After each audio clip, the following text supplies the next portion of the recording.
Hi folks, it's Nick here, and it's still unbelievably hot. The only reason why I'm wearing this shirt is I don't want to scare you with my unbelievable Avengers superhero style muscles. Yes, that must be it. It's quite a tight shirt, so it holds all the muscles in. But it's time to have a 2-week review of the games reviewed this time and try and get them in some kind of crazy order. Now, very tricky again because we started doing 2 new systems, Atari 2600 and a Sega Genesis or Mega Drive, wherever you are in the world.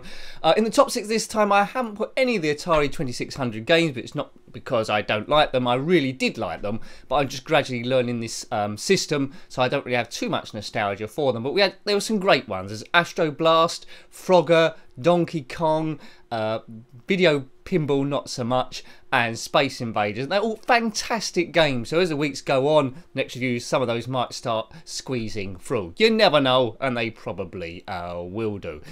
Now, a couple of homebrews on the ZX Spectrum I haven't included in the top 6 this time round. Again, not because they're bad, but I thought I'd leave them out to try and make my task a little bit easier. And that was Tea Leaf Ted, which was a nice platformer in 2018, I think it was. And also Sector Invasion, a really cool shooter from 2014 by Retro Soul. So check out my reviews of those if you haven't already. If you're into the Atari 2600, check out my reviews as well of those. We've only done about 6 or 7 so far, but as the weeks go progress, hopefully we build out a big catalogue, because everyone's been saying what games they'd like me to cover from their childhood or whatever, and I'm sure we'll come to them sooner or later.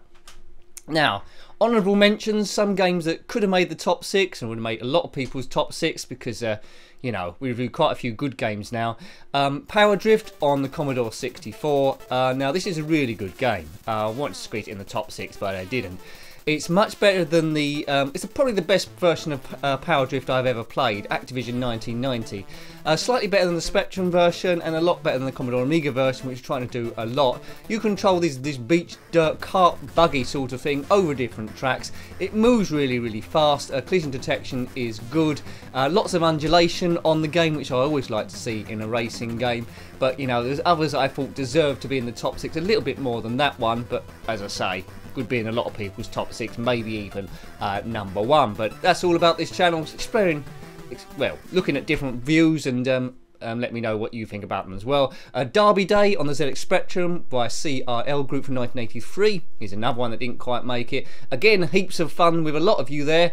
A great graphics engine for the time. You bet on a series of horse races on a 7-day race meet, betting different types of money. You bet with the bookmaker Honest Clive. If you make too much money, he legs it. But the idea is at the end of the game, the person with the most money at the end wins. It is quite random each time, so Derby Day didn't quite make it either. And another one which is a great game, but because it's an Amiga conversion, I just keep thinking the Amiga game. Lotus Turbo Challenge on the Sega Genesis or Mega Drive in 1992. Fantastic game, very tough. It's been ported directly from the Commodore Amiga, and the Commodore Amiga is well, quite a bit easier than this one. So it's one of those games where if you've completed it on the Amiga version and want an extra challenge, have a look on the Sega Mega Drive or Genesis and it'll be a whole lot tougher. It took me a while to get off the first stage, to get to the night stage. I got quite near the end of the night stage, but I didn't quite make it. And on the Commodore Amiga version, I'll be zipping straight through and get quite near the end. So those 3 didn't quite make it. Now, before I come to the top 6, let's have a look at the pinball tables we looked at, most notably the ones by Farsight Studios on the PlayStation 4. First one was a Western theme Pistol Poker, a table by Alvin & Co. in 1993. Quite a nice table, this one, although quite basic for the era. It's like banjo music playing in the background. It gives you that country and western or cowboy theme. There's quite a few tables to choose from if you want a western theme, Cactus Canyon as well. But I like playing this one. A few targets, you know what to do straight away. It's not really overcomplicated modes or sets. Sounds are good on it, and the graphics and playability is good as well. One of those ones, if you like your Farsight Studios digital creations, then you'd like this one as well. And also, it's a table that's still available to buy because Williams & Bally license hasn't been renewed on Farsight Studios, the Pinball Arcade, and this is Alvin & Co. So that one's still safe. Well, we say still safe for the time being. Haven't heard any news to the contrary. And the other table we looked at, which is no longer available unfortunately, is Sorcerer, based on a table by Williams from 1985. Some curious multi-ball on that by going up a ramp, like a fantasy sort of theme you would expect. Doesn't stand out. If you said to people what's your favourite pinball table of all time, very few people would probably say Sorcerer, but it's been nicely done, nicely converted.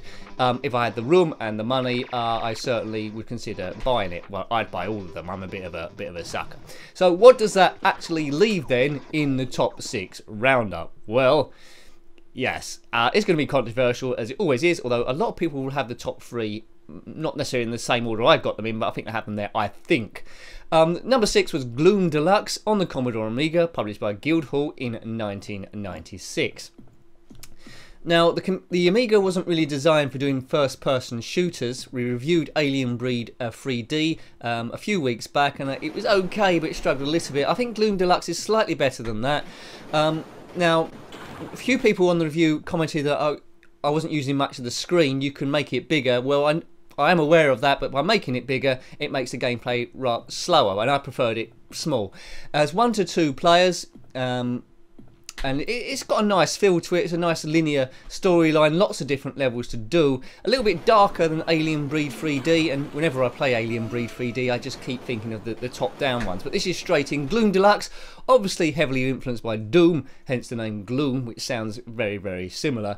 And it's an okay game to play. I believe it may have had a couple of sequels, which we might come to later on, or they may have been just on PC. I'm not 100% sure.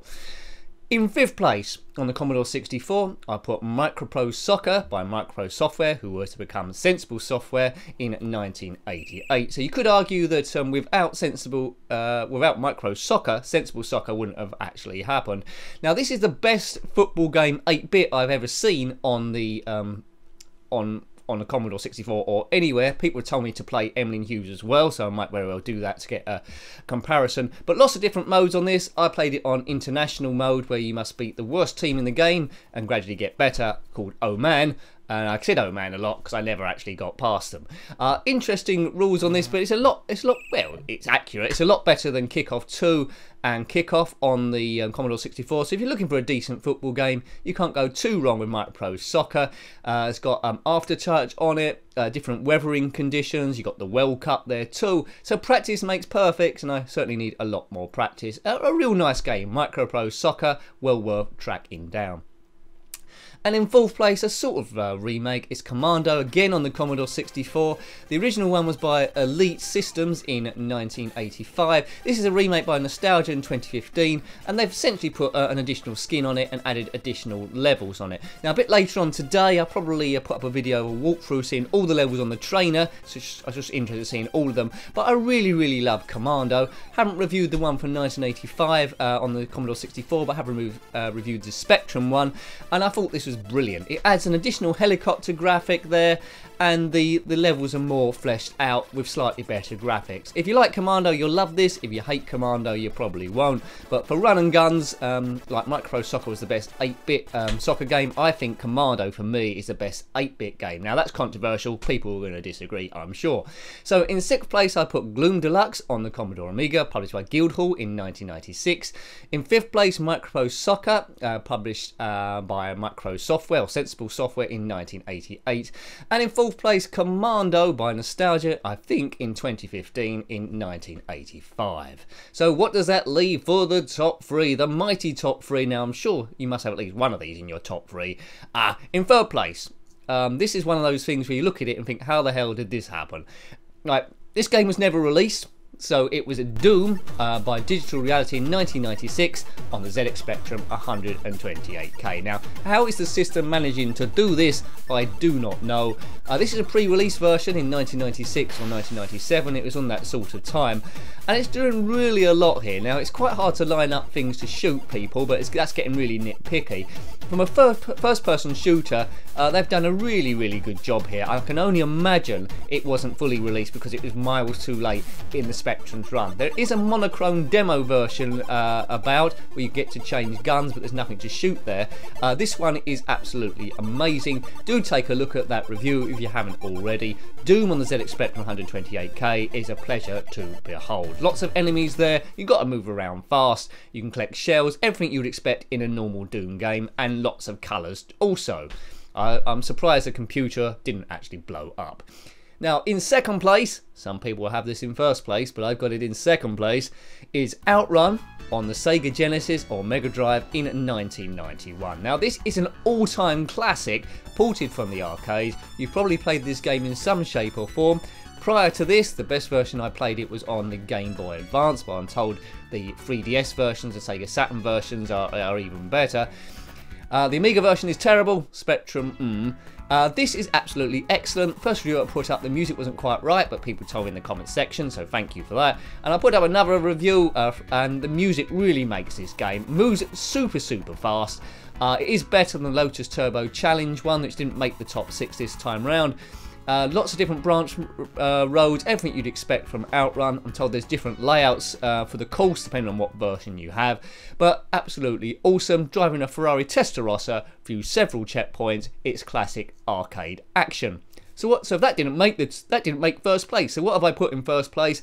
Well, a game that I didn't own back in the day, but I loved it straight away as soon as I played it, and I knew if I had it back in the day I would have spent weeks on it. It's on the Commodore 64 and it's called Space Taxi by MUSE Software in 1984. Now, 8-bit wonder, it might not look too much to look at, but it really drags you in. Essentially, you're a taxi cab driver in the far-flung future. You've got this taxi cab which just hovers and there's a lot of inertia there. On the screen, there's different screens, someone will hail a taxi with great speech. You must get your taxi onto the correct landing platform without crashing, which I did a lot of the times, or running over your paid fare, which I also did a number of times, and then take to the air. He'll tell you what destination he wants to go to, whether it be up, pad 3, pad 2, pad 8, and you take him there, again without crashing. As soon as you've done a number of fares, you then leave that screen and then go to the next one. Now, have a look at that review. Hasn't really got a lot of love, which I thought it would get a bit more, but perhaps people don't know about that game. But Space Taxi is absolutely glorious. I've been told of similar games to review on the Commodore Amiga, which I've jotted down. Hopefully they're as good as this, but you know, this one is pretty special. So, let me know what you think about that. In third place, we put Doom on the 128K on the ZX Spectrum by Digital Reality in 1996. Second place, I've chucked Outrun on the Sega Genesis Mega Drive in 1991. And in first place, Space Taxi on the Commodore 64 by MUSE Software in 1984. So thank you for watching the videos as always. If there's anything there you've missed out, because there's quite a few games we haven't covered that didn't really make the grade, and sometimes it's a bit funnier reviewing the bad games as well. So yeah, so let me know what you think about that. If you've got a different order, by all means put that there. Be more videos going up today as we try and keep you entertained as much as we possibly can to get a bit of a retro feel to it. Until next time, take great care of yourself and a very fond goodbye. Goodbye.